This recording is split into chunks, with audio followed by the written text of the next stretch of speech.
equally, if you look at the numbers, you might find that actually you're doing okay. Things are not as bad as you're telling yourself that they are. It has an influence and impact on everything. It has an impact on opportunities. It has an impact on so many things. For me, when you put in the work and you put something out there, you don't know who's watching.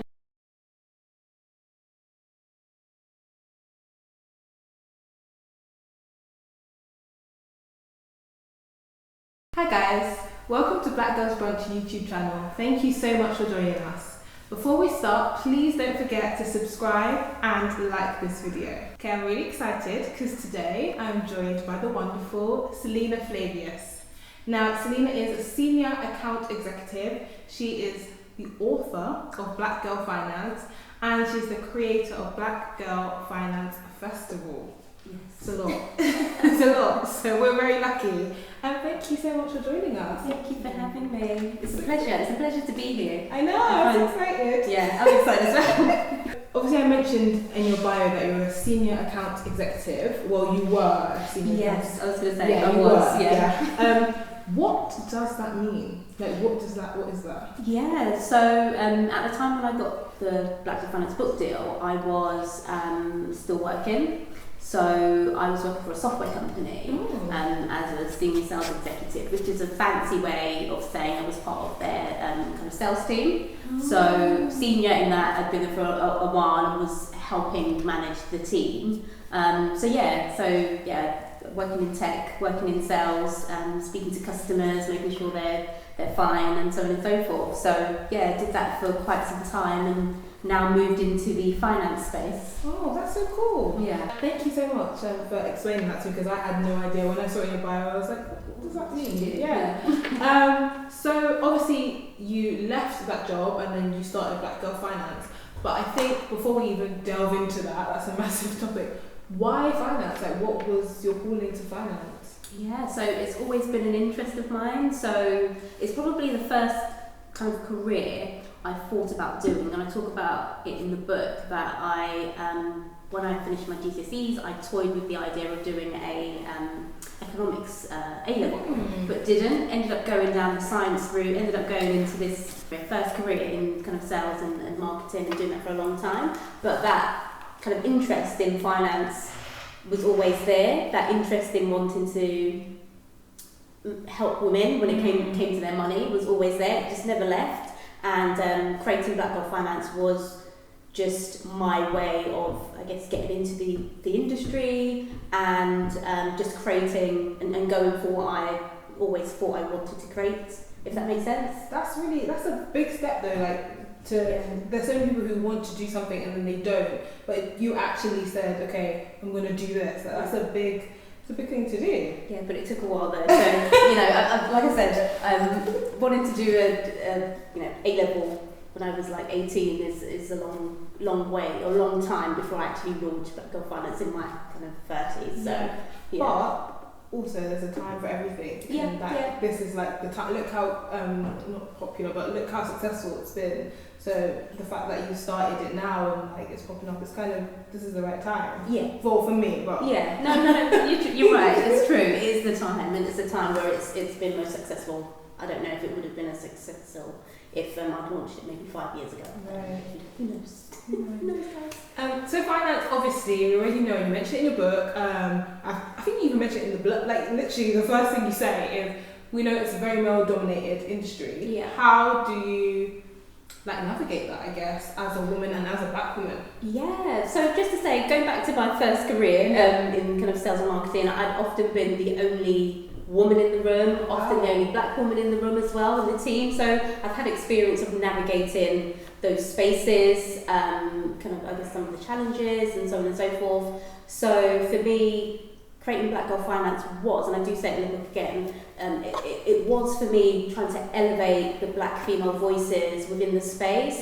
I'm new to the space, but then there are a lot of people who have already been within the industry, and equally setting up Black Girl Finance Fest, which you mentioned in the intro, again is my way of saying, hi, we're here. There are amazing Black UK females who are already working as financial planners, accountants, and all plethora investment management, but you don't really get to hear about them. So again, doing the talking about the book, creating a platform, and also creating Black Girl Finance Festivals, my way of elevating those voices that quite often get ignored. So yeah, it's really important. Yeah. And thank you as well, because obviously you're Black Girls Brunch, but there's, at the time when we were creating it, there was so little for Black women. So the fact that you have made this, centering Black women is really important. So thank you very much. So you mentioned Finance Fair. Yeah. Do you want to take a drink? I feel like we're live. It's quite nice. It's a bit sweet, but it's quite nice. Yeah. I'm enjoying it. Okay, so you mentioned your finance festival. When that was last week, I believe. It was, yeah, it was a week ago. How was it? What was it like? Do you know, it was amazing, and it was amazing because, like I said, I always want to empower women when it comes to their finances, and we managed to, there was an attendee list of around 70 women, so 70 Black women coming together virtually, we're all zoomed out, obviously, but still taking the time to come together to listen to these experts. So on the panel there was supposed to be 13, but it ended up being 11 in the end because a couple of the ladies who were supposed to do some workshops for us, they were ill, but we had over 70 attendees plus 11 speakers. Wow. So, and they were all female, they were all Black. So for me, it was just it was amazing. But everyone was still so engaged, and it just proves to me that everyone, we're interested in finance. We want to know how to do things. We want to know how to invest, not just save as well. And again, I'm a big advocate of Black women investing due to the gender pay gap that exists. There's an investment gap that exists. There's so many gaps that I don't really go into because we'll be here forever. But it's just so important for us to be engaged in our finances. We can't afford not to. I say that in the book as well. Yeah, we can't afford not to talk about money. I love that you can't afford not to talk about. Yeah, I love it. Can you tell me what your inspiration behind the festivals? Obviously, I know it was to centre Black women, teach Black women. Also, I guess even what's the word I'm looking for? Showcase them. You had the professionals who were also Black women, which I think is amazing. Yeah. But what was the heart of it? What inspired that? What made you decide I'm going to put on a finance festival? I guess everything about Black Girl Finance is about those things that you just mentioned. So centering Black women within the finance space, empowering, our end users. Whether that's someone that does financial coaching or comes to the event or reads the book or listens to the podcast, podcast as well. It's all about just empowering them financially. And I don't know if it's the same for you, but I grew up in a household where money conversations just did not exist, apart from the trope to you have to go out and you have to work hard and you have to save. But we need to be doing more than that. So for me, creating a platform that's going to encourage women to not just kind of scrimp and save, but to financially thrive, whether that's through creating your own business or whether that's through investing, that's really important to me because, like I say, before I launched the platform, I researched, the gender pay gap, the ethnicity pay gap, the racial wealth gap, and these things have a knock-on effect, and we don't always talk about it, and we don't always think about it, but we need to think about it. We need to be cognizant of the long-term impact of, just being underpaid. Sometimes when you go into certain industries, not having the opportunity to progress careers and so on and so forth, it has a knock-on impact. Like we see. In terms of pensions poverty, the biggest groups who may be impacted are people from Black, Asian, minority ethnic backgrounds, and also kind of single women. So we really need to have a focus on this stuff, money. I've got all serious. I don't mean to be all serious because being empowered financially, it's good, it's fun. When people feel more in control of their money, they feel more in control of their life ultimately, because it has such a big impact on our lives, on our lifestyles and so on and so forth. So I don't want to get all serious, but it is serious. But it is a serious topic. I like how you spoke about financially thriving, because I think as well a lot of maybe the older generations, they were kind of just living paycheck to paycheck, just Surviving, surviving, yeah. Which is not, and you know, thanks to that hard work, we are also in a position where we can think about financially thriving and things like that. And I had a conversation, I remember, with my boyfriend, and he said, you know, I just got told I have to save, but no one told me how. And I was like, that's the smallest detail of that. So it's really interesting. Do you have plans to do more festivals in the future? Should we expect? Totally. Yes, 100%. Yes. 100%. Okay. And we get to know where? End of the year at some point. It might be a summer festival. It might be a kind of back end of the year festival. But definitely, it's going to be a regular feature because, like I say, having 70 women in a room talking about money. It's just my thing. It's something I love to do. So yeah, definitely going to have that. Okay, I'm excited. Yeah, because I couldn't make last time because of my mum's birthday. So hopefully, fingers crossed, I can make it this time. So obviously, you know I love your book. I have a copy. We also did a giveaway of a copy because I was like, everybody needs to read this. Like, why is no one else like? Hello. So what was the writing process like for you? I guess is my first question. Yeah, so the writing process was very intense because when you decide, well, I'll start from the beginning. I had always wanted to write a Black Girl finance book. I'd noticed that there weren't any finance books written by Black UK women, and I'm a reader of finance books. So the initial books that I read were from, you know, the American books, so, you know, Think and Grow Rich and Rich Dad Poor Dad and all of that. And then slowly I was reading books by white women in the UK. So one of the first books that I read was called Sheconomics. So that was quite an interesting book, and it was good because it was female, you know, it wasn't the type of manly writing that you get. Plus it was UK, so I like that. And then slowly there were more books, but they tended to be by African American women, which again were good. But then when you start talking about like the student finance system, you know, over there and over here is different. It's a different financial system. It needs to be kind of UK centric. Plus, we do have these cultural differences. You know, my parents are from a Caribbean background. My mum and dad came here when they were teenagers, so they weren't, you know, they weren't just here. You know, they don't have intergenerational wealth passed down to them. So, and we do things differently. There are nuances, you know. When I talk about the partner system, when I talk about that, it depends on what room I'm in. You know, some people will know it, some people will know about it. Exactly. Some people will know about it, and some people don't know about it because it's not part of their tradition. So again, talking about the cultural influences on what we do with money and how we manage money is really important to think about because, and I'll give an example for me. I'm not from a Muslim background, but you know, I speak to women who are from a kind of Muslim background, and again, you know, they might want to invest, but they want to invest in a like a Sharia compliant way. You know, it's not just just use this platform that I would access because there's different considerations. So I guess centering all of this.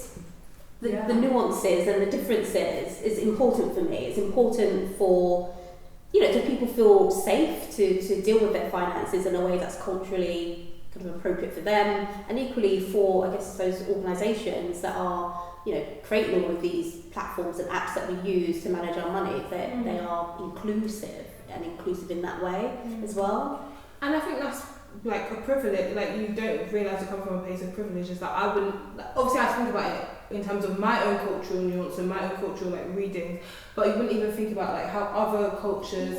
So that is I've learned something actually. So that's interesting. My mum's journey from the Caribbean and that kind of stuff. So it's all in there. But I just meant from like the Muslim perspective and all that. I just wouldn't have thought about that. So it's interesting. I'm interested in the publishing process as well.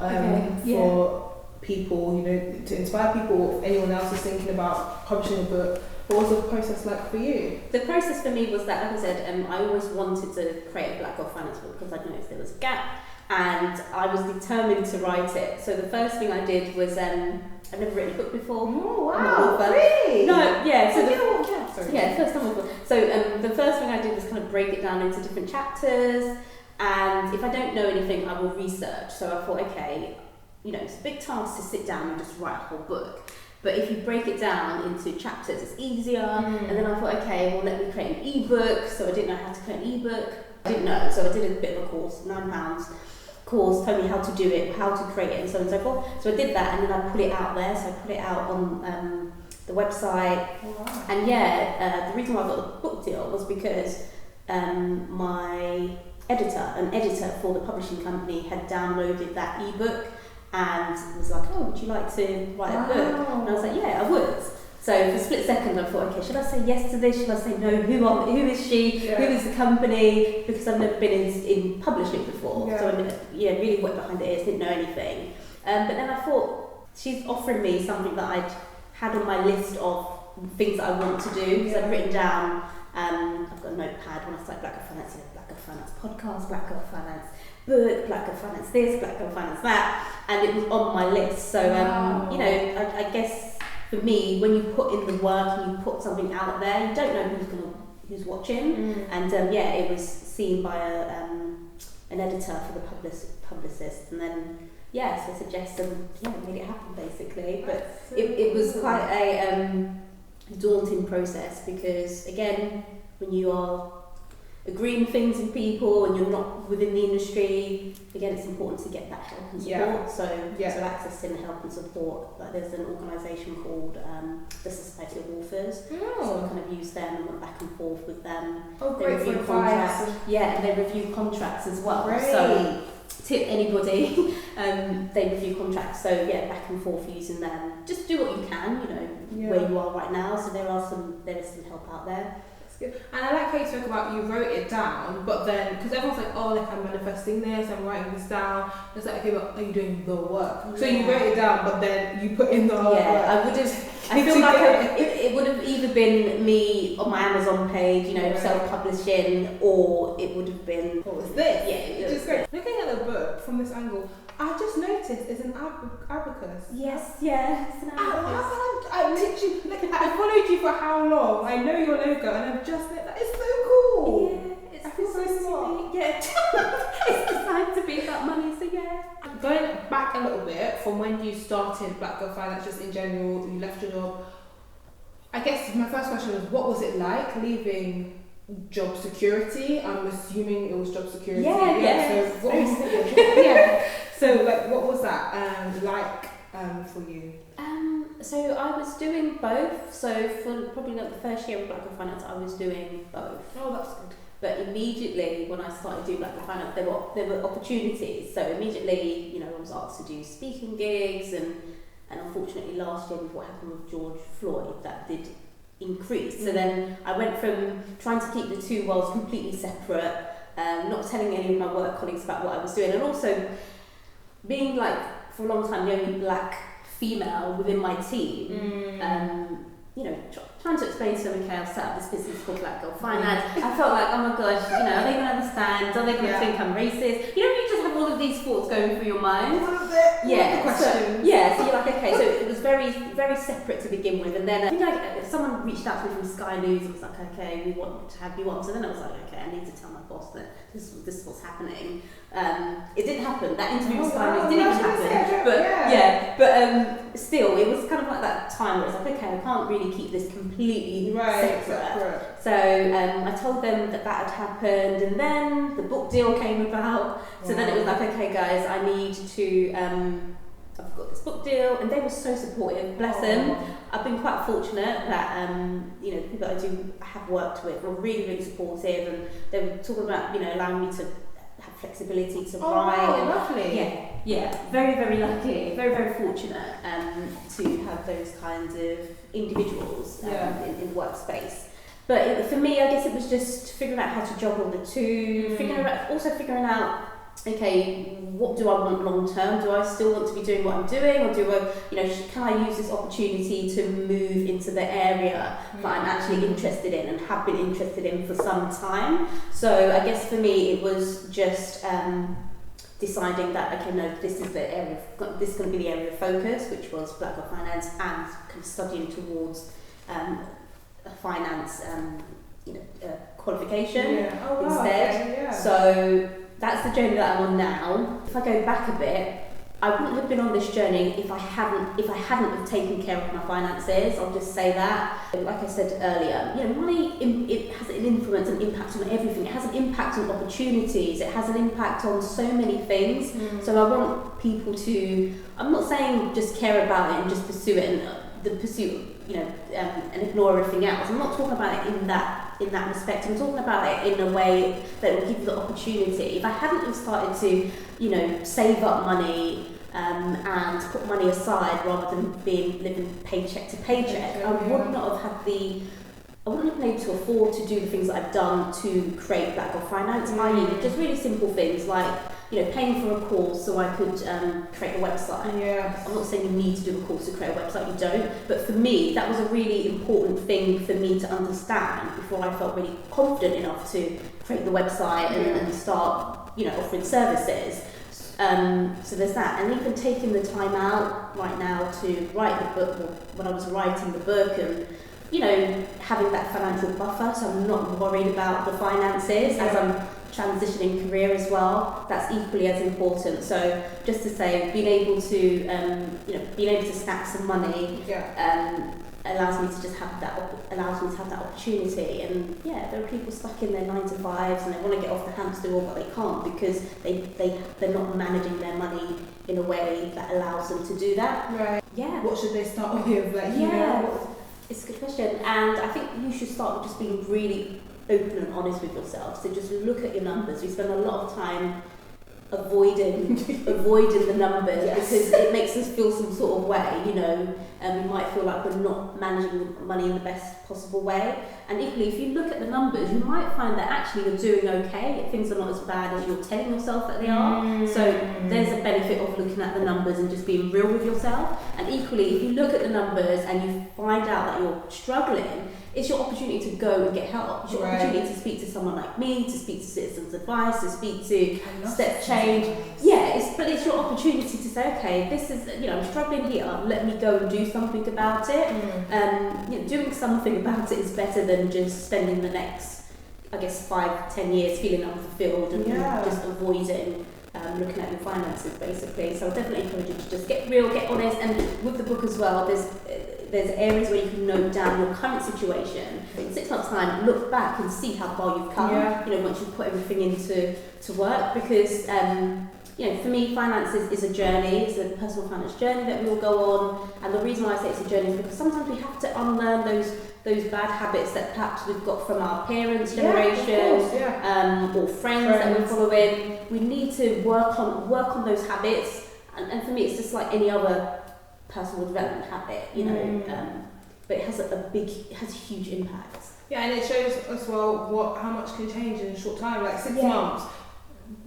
It's nothing, you know, when you think about it. So how much you can actually impact your life and be on to the next step. You have a podcast, a book, obviously, I've got it, obviously your Instagram platform. How do you juggle it all, is my question. Yeah, I think I'm just teaching me. No, I think I'm a bit mad as a hatter because I have all of these ideas, and even before I came here, I was sitting down doing some ideas, working on one thing, doing some. I don't know if it's a good way of doing things, because I do get easily distracted and easily excited by different ideas. And again, like, we're launching our Black Girl Finance membership. So you heard it first. Yes, we're launching a membership community so we can all get together, talk about money, do workshops, empowering things around finances. So that's launching. Got some other ideas brewing, Sorry, where can they find out about that membership? On your Instagram? On the website, basically. Yeah, it's on the website. Yeah. We'll put the website in the description box below, so make sure you go and check it out and sign up for this membership. Yes, it sounds exciting. Yes. But no, I think I'm just very determined. So if I get an idea in my head, I'm going to pursue it, I'm going to do it. So for example, when I decide I'm going to create a Black Girl Finance website, I went through my whole process of doing a course after work, a web design course after work, and just committing to it. Discipline, it sounds like. And time management. I don't know about that. I'm a bit all over the place. I don't know about time management. But you get it done. Yeah, I do. Yeah, I do get things done. Not in the most conventional way, because my mind, I can be working on one thing, thinking about something else. Right. And I can be easily distracted. Even today, like I said, I was supposed to be doing something else, but then I started working on something. Is it just you, or do you have a team, or what? So it was just me up until January, Oh, wow. and then I got someone in to help. The importance of having someone else there as well, I can't underestimate it. So, Yeah. for example, we had an email come through from like a CEO of a bank. I saw it and I sat there and reading the email like, oh my gosh, is this real? Who is this person? And I started Googling just to be sure. I was thinking, am I being punked? All of these crazy thoughts were going through my mind. Yet my colleague, her name's Janice, hi Janice, she was just replied straight away. So when I called her about half an hour later and said, oh, did you see the email? She was like, yeah, girl, I've replied. Blah, blah, blah. We've got the meeting booked. Yeah. Oh, so if she wasn't there, it would have taken me probably an hour or so to reply, figure out what reply I'm going to say. Yeah. You know, I'll just be overthinking it, but with her, you know, she's just like, get it done. So that's good. Also, just having someone to bounce ideas off of, because, like I say, I've got so many ideas going on in my mind. Sometimes she's like, Selina, no, don't do that. Or let's do it this way. And it's just like simple things. So, for example, when we were going through the running order of the Black Girls Finance Festival, I was just like, well, we need to, you know, make sure it starts up here and then it goes down here and then it goes back up here. I was like, this is all this weird stuff that just comes in my mind sometimes. And she was just like, why don't we do it in the order of how you would manage your finance? And I was like, okay, yeah, that's it. Yeah, exactly, simple. There's me like, okay, we have to make it be enthusiastic in the beginning, and then obviously there can be a bit of I don't know where I got that idea from, to be completely honest. Yeah. And what other things has she done that's just really great? Even on Black Girl Finance Fest Day, if it was me, it wouldn't have happened because my internet went down. You told me? Yes, it just went, no, it wasn't even like down for 5 minutes, it went completely down for a good few hours. Oh my god. So, luckily, I had her there. And yeah, so she was able to manage the workshop whilst I kind of drove to get somewhere else to be doing the workshop. So having a team is just crucial, because I probably would have had to say, you know, okay guys, we are shutting down. Reconvening. Yeah. And it was embarrassing enough because some of the feedback was like, okay, take your issues, which is fair enough. But having that team to just, you know, have your back, bounce ideas off of is really important. I've really enjoyed, having her as part of the Black Girl Finance team. So you haven't even really delved into your podcast, but you do have a podcast. And I just wanted to ask you what is it about? Obviously, I know it's Black Girls Finance. Everything is Black Girl Finance, yeah. But I guess also what makes it different from other financial podcasts out there. Just tell us about it, because we haven't actually really spoken about it. Yeah, so the idea of it was to kind of demystify the processes that you might go through in dealing with your finances. What should people expect if they go and speak to a financial advisor? I speak to a lot of people who want to get on the property ladder but have never spoken to a mortgage advisor. Credit score questions that they may have. I feel like a lot of the finance podcasts, or a lot of the finance literature that's out there, is very much geared towards people who already know what an ISA is, already knows what an interest rate is, already knows what what will happen if they speak to a financial advisor. They already know these answers. I just wanted to make it really just demystify what to expect, and for me it's also to make it less scary, I guess. More easy for people to understand what to expect when they go and access these services. And that could be whether it's, you know, you're in a position to get on the property line, you've got your deposit, or whether you've got assets that you're ready to, you know, have someone else help you manage, so speak to a financial advisor. Or it could be the other end of the spectrum, whereby someone might be struggling with debt and might be feeling really stressed and anxious about it. And, you know, me encouraging them to actually go and speak to someone from systems advice or step change, or go and seek that help and support, speak to your creditor, and just really letting people know that actually even if you're struggling and you have to go through an uncomfortable process to speak to someone, to seek help and advice, you still need to be treated with respect and to be treated fairly, which I think sometimes can get lost if you are struggling with your money. And you make it more accessible for people, don't you? I know you mean by demystifying. It's like, you know, you don't have to speak in big words or use things that people may not understand. It's just back to basics. Well, not even basics, just starting fresh. Yeah. This is what this means, and yeah, it's about accessibility, especially in the community. Yeah. So that's a really amazing. Thank you. That's the plan. That's the aim, and hopefully it's still. That still holds true.